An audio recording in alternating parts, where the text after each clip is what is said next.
स्मृति जी, आप इतनी low profile आपको नहीं होना चाहिए। मुझे लग रहा है जो अर्नब के साथ बैठ जाए वो कैसा do low agree with me? profile? आप अग्री करते हैं मेरे साथ? मुझे लगता है कि स्मृति जी थोड़ी ज्यादा लो प्रोफाइल हो चुकी हैं। वैसे बहुत शी इज अरे आल्सो पहले हाई प्रोफाइल थी तब मुसीबत थी, अब लो प्रोफाइल हो तब मुसीबत है। तो आपको प्रोफाइल से मुसीबत है कि स्मृति ईरानी से मुसीबत है? मुझे याद है कि जिस बार पिछली बार जब आपने इसके पहले वाली बार 2019 में जब आपने बिग मार्जिन के साथ राहुल गांधी को आपने हराया था, तो हम खोज रहे थे कि स्मृति ईरानी कहाँ है। हाँ, तो आपकी ऑडियंस को बता दूं, मैं एक्चुअली उस दिन आराम से म्यूज़िक सुनते हुए अपने कमरे में बैठी थी।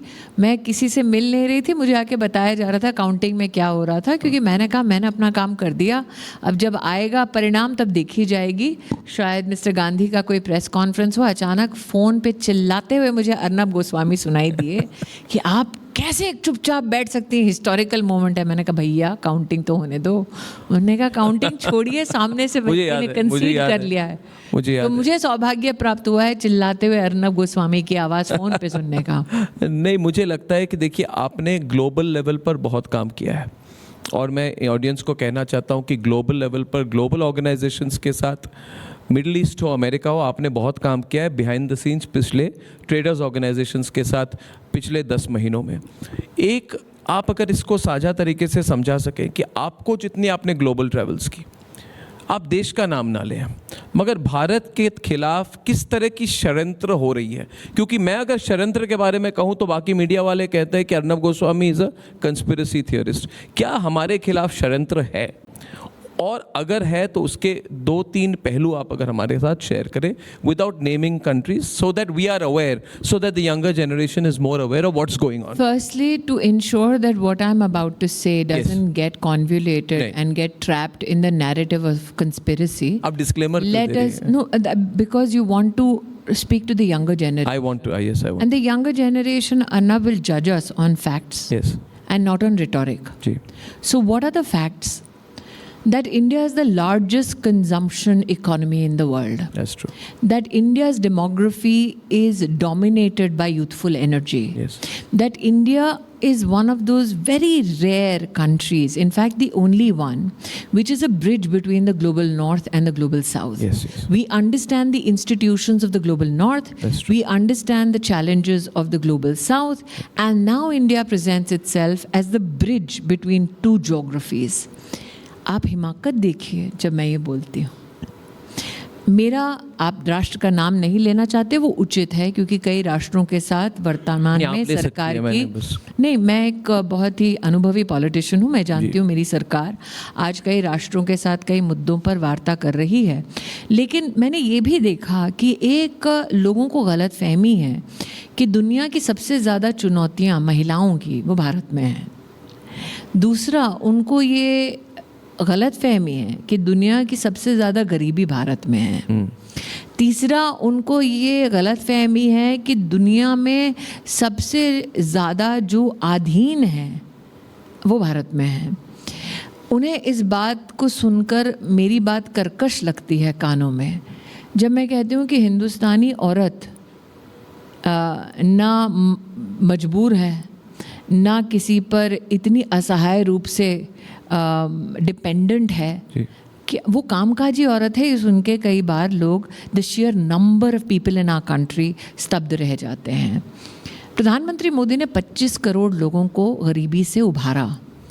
अंग्रेज़ कहते हैं 250 मिलियन। किसी और देश में अगर 250 मिलियन लोगों को गरीबी से उभारा जाता तो वो देश डंके की चोट पे उसी में अपने लिए नोबेल पुरस्कार मांग लेता। भारत को ये तवज्जो नहीं दी जाती। किसी देश ने अगर, और ये आप खुद इसका सर्टिफिकेशन कर सकते हैं, अपने मुल्क में 80 करोड़ नागरिकों को सतत 3-4 साल मुफ्त का राशन दिया होता तो उस देश के डंके हर कोने में बजते। भारत का नहीं बजने देते, क्योंकि उनको ये पचती नहीं है बात। आज हमारी महिला, आप देखते हैं, मुख्यमंत्री हैं, कैबिनेट में हैं, हमारी संसद में है, लेकिन अर्नब जी हमारे देश में 14 लाख महिलाएं पंचायत में चुन कर आती हैं, और किसी देश में यह व्यवस्था नहीं है, इसलिए इसकी बात कहीं नहीं करते। कहीं इस बात की चर्चा नहीं होती कि इस देश ने वो मुकाम देखा जब कोविड में किसी देश में टॉयलेट पेपर ख़त्म हो रहा था। और चिट पे बैठ बैठ के वो बता रहे थे कि इसको कहाँ क्या दवाई लेनी है। हिंदुस्तान ने अपने वैक्सीन भी बनाया, कोविन का ऐप भी बनाया, अपने सारे देशवासियों को भी दिया, 160 देशों को भी दिया। अगर इतनी उदारता कोई और देश का, पश्चिमी देश करता जी, हाँ, तो उसका डंका 50 साल तक बचता। आपको याद होगा, आप रिपोर्ट कर रहे थे जब कोविड आया तब पश्चिमी देशों ने कहा अरे इनके 6 लाख गांव हैं, गांव में हिंदुस्तानी को क्या समझ आता होगा। वो स्तब्ध रह गए जब हमारे गांव का साधारण हिंदुस्तानी उनसे ज़्यादा डिसिप्लिन दिखाने लगा। तो मेरा ये मानना है हमारी कई उपलब्धियां हैं। Dark side of the moon पे जाना, करेक्ट।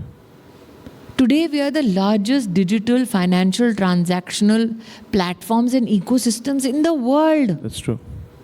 हम उसकी बात ही नहीं करते क्योंकि हम जिंदगी जीने में इतने मसरूफ़ हैं कि लोगों को कहते नहीं कि देखो किस अंदाज में जी रहे हैं। कि हमारे यहाँ एक टाटा बिरला हो या एक साधारण मजदूर, दोनों यूपीआई का इस्तेमाल करते हैं।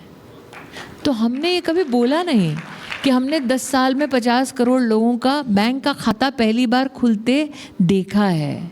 क्योंकि प्रश्न ये आएगा कि भाई 70 साल फिर उनका क्यों नहीं खाता खुला। तो हम उस स्वभाव के हैं कि घर के झगड़े घर में कर लेंगे, बाहर जाके तो बोल दो कि हिंदुस्तान की क्या उपलब्धि है। उसमें बीच में कुछ लोग आते हैं जो कहते हैं हिंदुस्तान तो बटा हुआ है, टुकड़ों में है। तो ये चुनौतियां हैं, वास्तविकताएं हैं, लेकिन इन चुनौतियों से परास्त होकर दुबक कर घर में बैठ जाएं, ऐसे राष्ट्रवादी तो हम भी नहीं हैं। तो आप लड़ेंगी अमेठी से अगली बार?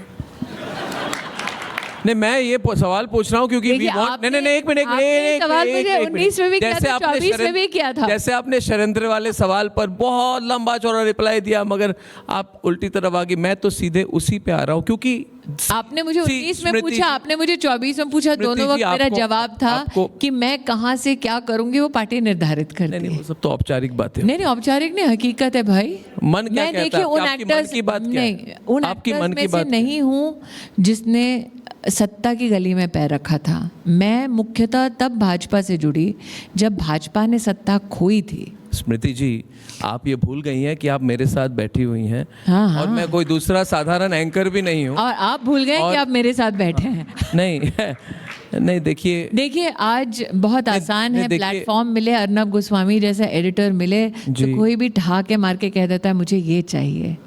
लेकिन क्या जनता वैसा नेता चाहती है जो कहे उसको क्या चाहिए, या वो करे जो जनता को चाहिए?